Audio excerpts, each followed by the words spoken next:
Hello दोस्तों, स्वागत है आपका नस्ल मीडिया न्यूज एजेंसी में। और हम यहाँ पर मौजूद हैं हिलवुड एकेडमी में।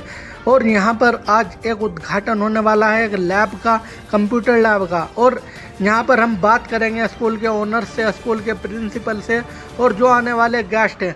और इसके अलावा आपको रूबरू कराएंगे कि यहाँ के बच्चों में कितनी प्रतिभा है।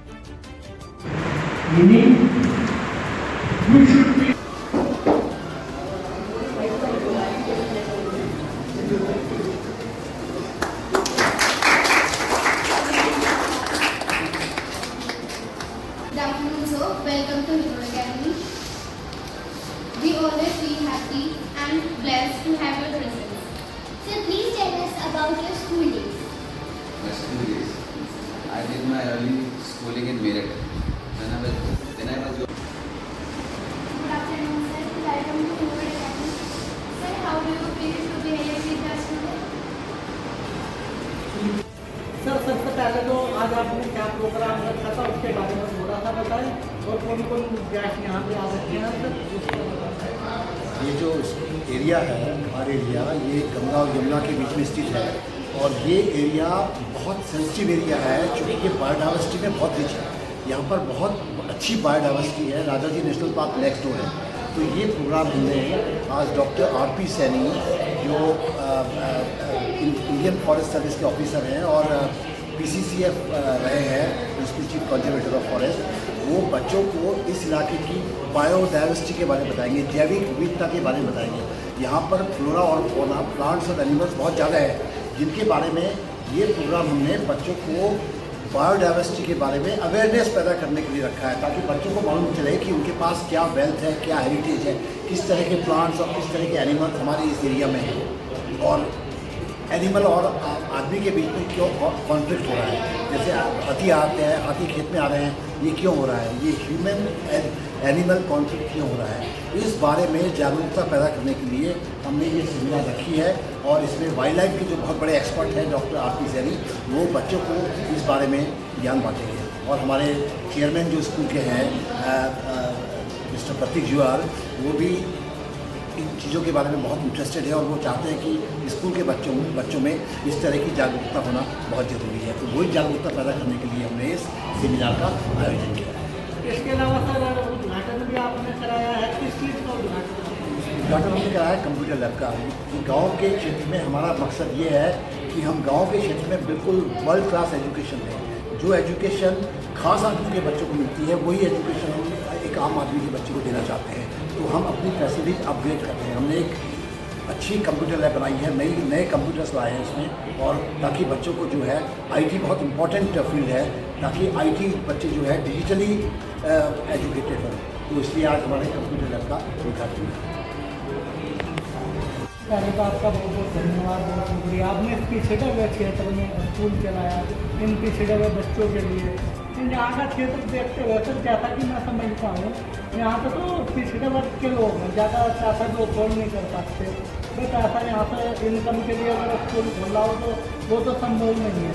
तो सर आप बताएंगे यहाँ पे जो आपने ये स्कूल चलाया, इसका मेन पर्पज?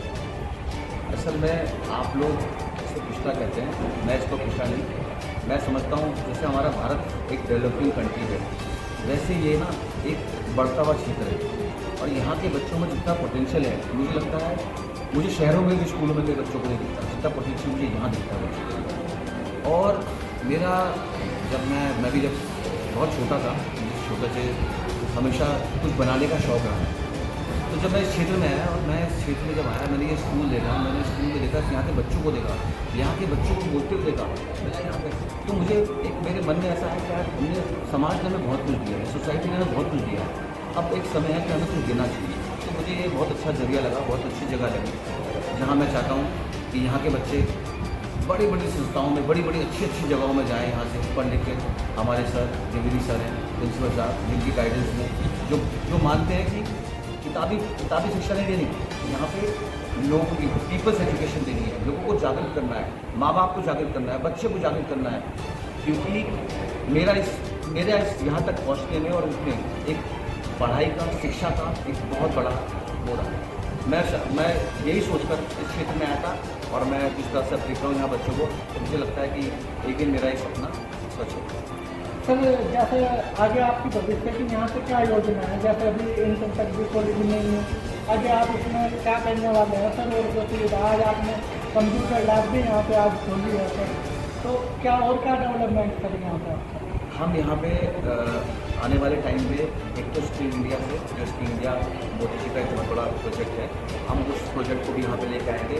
हम अभी पहले इंफ्रास्ट्रक्चर में और चीज़ों में काम जो कमियाँ हैं जो शहर में है और यहाँ नहीं है, हम पहले वो कमियाँ पूरी कर रहे हैं। तब हम ये चाहने करें यहाँ पे कम से कम जो बेसिक सुविधा है, कंप्यूटर कोई अब बहुत बड़ी चीज़ नहीं रहेगी। हमारे स्कूल में कंप्यूटर लैब करनी थी, आज तो कंप्यूटर लैब नहीं है। अब इसके बाद हम एक बिल्डिंग और बनाएंगे जिसमें हम बच्चों को मतलब शिक्षा के अलग और नई स्किल, नई चीज़ें सिखाएंगे। और मतलब सबसे पहले हमारा यही मानना है कि हम पहले इंफ्रास्ट्रक्चर पे काम करते हैं, उसके बाद हम दूसरे स्टेप पे जाए कि हम लोगों को और बच्चों के साथ क्या क्या करना है। सर सबसे पहले तो आप हमारे दर्शकों को अपना इंट्रोडक्शन देंगे। मैं डॉक्टर आरती सैनी, भारतीय वन सेवा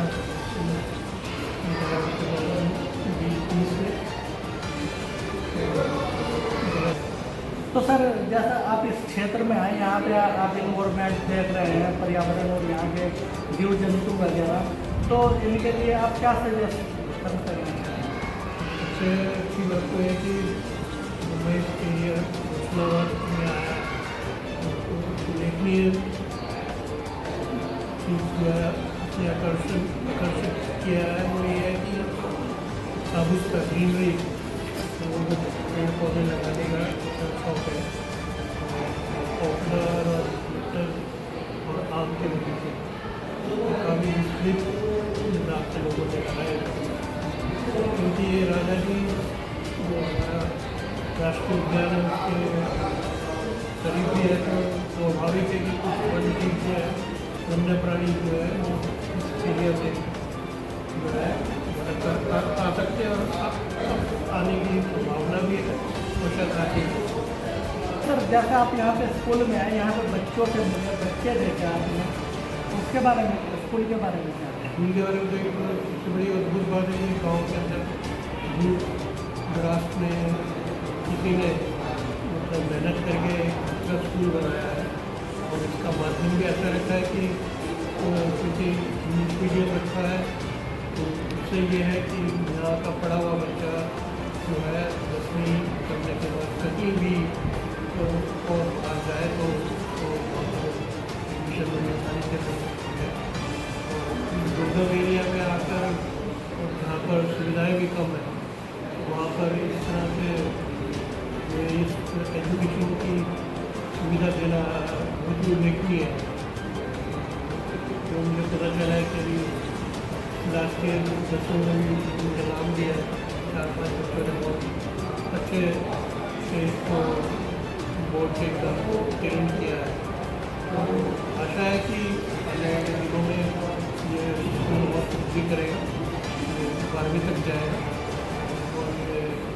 और इसमें जो है आधुनिक शिक्षा प्रणाली के जो हेल्प करने वाली चीज़ें हैं वो और इसमें उसका आउटकम होगा। उम्मीद करते हैं, और क्योंकि एक पॉइंट लड़के लड़कियाँ एक साथ पढ़ते हैं और यहाँ पे सभी वर्ग के लोग आ रहे हैं, तो इससे भी एक इस आंचल में भी जो है एक संवाद जाता है कि मतलब पढ़ाई कितनी ज़रूरी है और करनी चाहिए। और इसको देख कर मुझे लगता है कि शायद और भी एक दो और स्कूल यहाँ पर खुले, जिससे एजुकेशन जो है मतलब यहाँ के लोगों को मिले, इतनी अच्छी शिक्षा मिलेगी, समाज उतना अच्छा होगा। Thank you.